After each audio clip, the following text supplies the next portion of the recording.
Hello students, हमारे YouTube channel में आपका हार्दिक स्वागत है। तो चलिए आज हम लोग पढ़ते हैं क्लास 10th में निर्देशांक ज्यामिति चैप्टर के अंतर्गत सेक्शन फार्मूला या विभाजन सूत्र। तो ख्याल रखिए कि जैसे कि आप को पता होगा कि किसी भी एक कार्तीय तल में अलग अलग जो बिंदुएं होती है उनके अलग अलग निर्देशांक होते हैं। ठीक है, जैसे उदाहरण के तौर पर मान के चलिए यहाँ पर कोई एक बिंदु A है और यहाँ पर एक दूसरी बिंदु B है। तो दोनों बिंदु के क्या होंगे, अलग अलग निर्देशांक होंगे। उसमें से A बिंदु का निर्देशांक मान के चलते हैं 3,6 ले लेते हैं और B बिंदु का जो निर्देशांक है वो मान लेते हैं 7,5 मान लेते हैं। ठीक है, तो ये दो बिंदु ये हैं, तो दो बिंदु के निर्देशांक अलग अलग होंगे। आप ध्यान दोगे A बिंदु और B बिंदु को जोड़ने वाली जो रेखाखंड होगी, यानी रेखाखंड AB कहें या रेखाखंड BA कहें, बिंदु A और बिंदु B को जोड़ने वाली जो रेखाखंड है उस रेखाखंड के बीच में तो असंख्य बिंदुएं हैं। तो उन असंख्य बिंदुओं में से कोई एक बिंदु M को इस प्रकार से लेते हैं कि बिंदु M के द्वारा रेखाखंड AB जो होती है वह 3:1 में बढ़ जाती है। 3:1 में बढ़ने का क्या अर्थ हो गया कि रेखाखंड AM का अनुपात जब रेखाखंड BM से करेंगे तो वह आनुपातिक मान 3:1 निकलेगा। यानी AM अनुपात करने का मतलब है बट्टा BM इक्वल टू कितना हो जाएगा, इक्वल टू हो जाएगा 3:1 माने 3/1। तो इसमें कह रहा वो जो विभाजन बिंदु M है उस विभाजन बिंदु का निर्देशांक क्या होगा, यानी भुज और कोटि का मान क्या होगा। तो M बिंदु या विभाजन बिंदु M का निर्देशांक ज्ञात करने के लिए ही हम लोग विभाजन सूत्र या सेक्शन फार्मूला का इस्तेमाल करते हैं। लेकिन एक सेक्शन फार्मूला या विभाजन सूत्र इस्तेमाल करने से पहले हमें एक बात का विशेष ध्यान रखना चाहिए कि उस रेखाखंड के दोनों अंत बिंदु के निर्देशांक हमें पता होना चाहिए। जैसे यहाँ बिंदु A और बिंदु B रेखाखंड AB के अंत बिंदु है, तो बिंदु A का निर्देशांक देखिए हमें पता है 3,6 के रूप में, और दूसरा अंत बिंदु B का भी निर्देशांक पता है 7,5 के रूप में। समझ पा रहे हैं।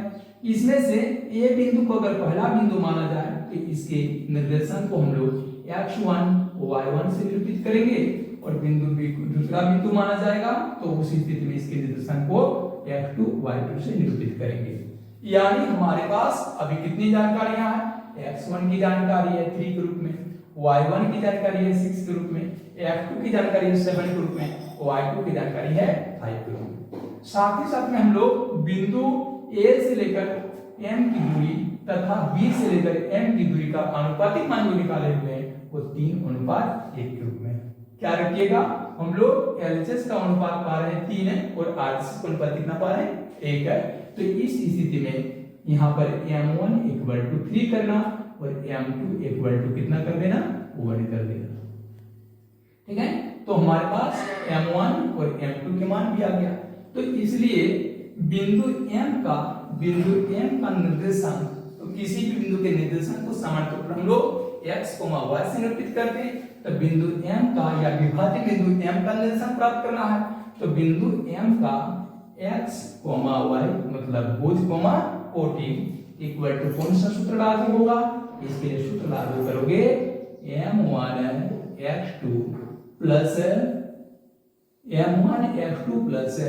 M2 x1 बट्टा M1 प्लस M2 कोमा फिर क्या करोगे M1 y2 plus M2 y1 बट्टा M1 प्लस M2 का फार्मूला इस्तेमाल करोगे। ठीक है, अब यहाँ पर जो भी मान आया हुआ है वो मान आप लोग स्थापित करेंगे।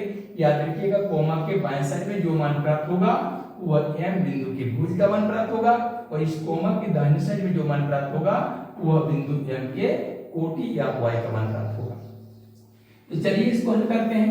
तो यहाँ पर M1 का मान कितना है, M1 का मान 3 है, तो 3 into F2, M1 into F2 तब तो M1 F2 बना है ना। तो यहाँ पर M1 की जगह पर क्या लिखोगे 3 into F2 की जगह पर क्या लिखोगे 7 प्लस M2 की जगह पर फिर क्या लिखोगे 1 इंटू x1 की जगह पर क्या लिखोगे 3 बट्टा m1 की जगह पर फिर क्या लिखोगे 3 प्लस m2 की जगह पर क्या लिखोगे 1 कोमा है तो कोमा दे दीजिएगा। उसके बाद m1 की जगह पर क्या लिखोगे तो m1 की जगह पर लिखोगे फिर 3 इंटू y2 की जगह पर क्या लिखोगे 5 प्लस m2 की जगह पर क्या लिखोगे 1 इंटू y1 की जगह पर क्या लिखोगे तो y1 की जगह पर लिखोगे 6 बट्टा फिर m1 की जगह पर क्या लिखोगे 3 प्लस m2 की जगह पर क्या लिखोगे 1 और फिर इसे छोटी ब्रैकेट से घेर लोगे। ये क्या चीज निकल रहा है बिंदु m का भुज और कोटि का मान निकल रहा है। ठीक है, इसे आप लोग सॉल्व करते हुए आगे बढ़ेंगे तो क्या प्राप्त होगा 3 गुना 7 21 और प्लस 1 गुना 3 तो कितना होगा 3 बट्टा 3 प्लस 1 4 कोमा 3 गुना 5 15 प्लस 1 गुना 6 6 बट्टा 3 और 1 4। फिर यहाँ पर क्या करोगे बिंदु m बिंदु का संख्या है तो x, y के रूप में यहाँ 21 और 3 की राशि जोड़ दोगे तो कितना हो जाएगा 24 24 बट्टा 4 और ये दोनों को जोड़ोगे तो कितना हो जाएगा 15 6 21 बट्टा 4। इसका सरलतम रूप प्राप्त करोगे तो काटछांट हो जाएगी 4 की राशि से 24 की राशि 6 बार में कट जाएगी।